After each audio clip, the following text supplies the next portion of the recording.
Hello everybody and welcome to the Guide to F1.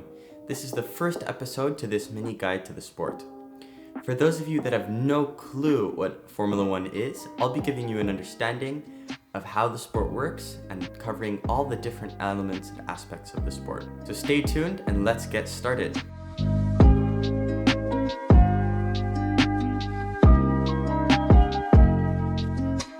So, what is F1? Well, F1 is the pinnacle of motorsport. It's the highest league which any racing driver can ever get into. It's similar to the NBA for basketball, or in the Netherlands, the Eredivisie for soccer. The cars that these drivers race in reach speeds over 330 kilometers per hour on the longest straights.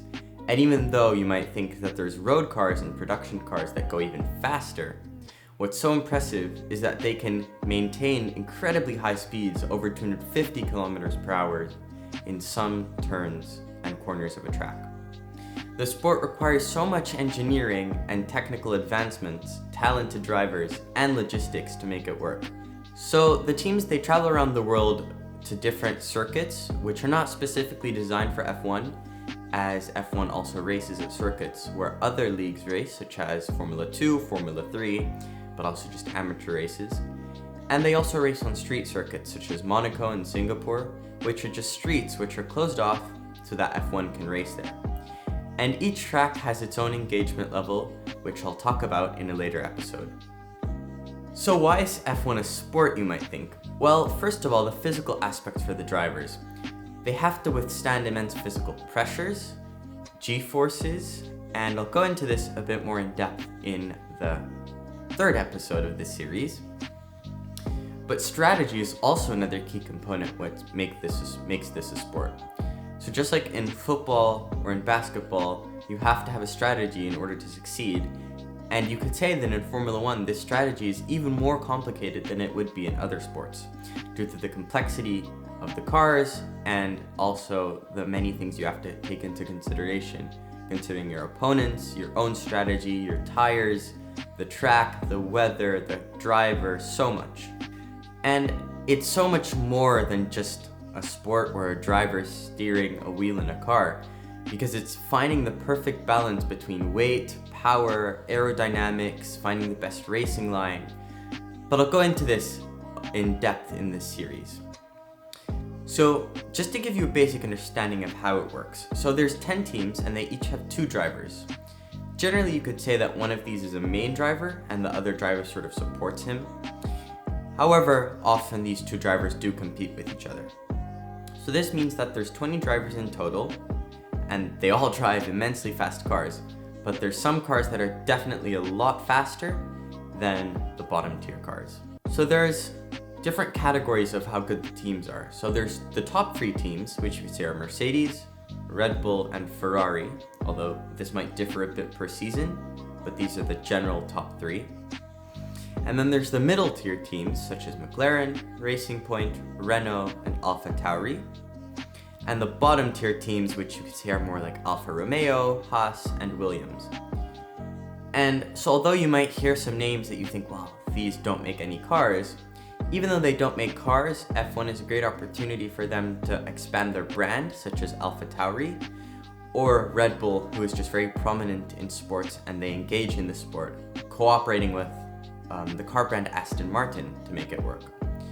And there's other car brands like McLaren and Ferrari that do make their own cars, but for example, McLaren doesn't supply their own engine in their F1 car because it's very expensive to do. So they use a Mercedes engine, and then Mercedes develops this engine for them and they use it. These teams travel around the world, visiting nearly every continent. They race every other week, although sometimes they have back-to-back races, meaning that they race every week. And this would be called a race weekend. So it's comprised of a Friday, Saturday, and Sunday. On Friday, they run 2 practice sessions where they get to know the track, they get to do data analysis, they test the car, do different setups, and then they can outweigh how this works for that track. And then on Saturday, you have a last practice to perfect your setup for that weekend. And then on Saturday afternoon, there's the qualifying session. So qualifying is basically you determining your position for where you're going to start on the race on Sunday. So how this works, drivers compete for the fastest lap time on Saturday in qualifying. So you try to put your fastest lap around the track, and whoever has the fastest lap starts first. And it works its way down like this. And it's comprised of Q1, Q2, and Q3.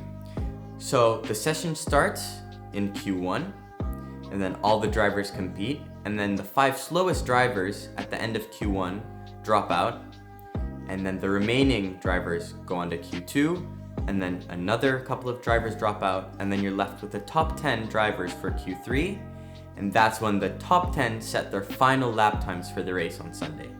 And so these are often the most intense sessions, but they're also very engaging to watch, as there's a lot of things that happen throughout these sessions. 2/10 in the final sector. Alex Albon then 4th for Red Bull. It is Mercedes 1 and 2. They continue their 100% record. So it requires a lot of logistics to make this all work, as the teams travel around the world, as I said, sometimes back to back. So imagine having to transport all of this, the cars, the teams, the equipment, and this has to travel with them around the world. So one of my episodes will be discussing the logistics and how do they make this work with their partner DHL. So there's a point system which is applied for both the Constructors' Championship and the Drivers' Championship. So there's 2 championships with which the teams are trying to go for. There's the Constructors' Championship, so that's for the constructor, the team.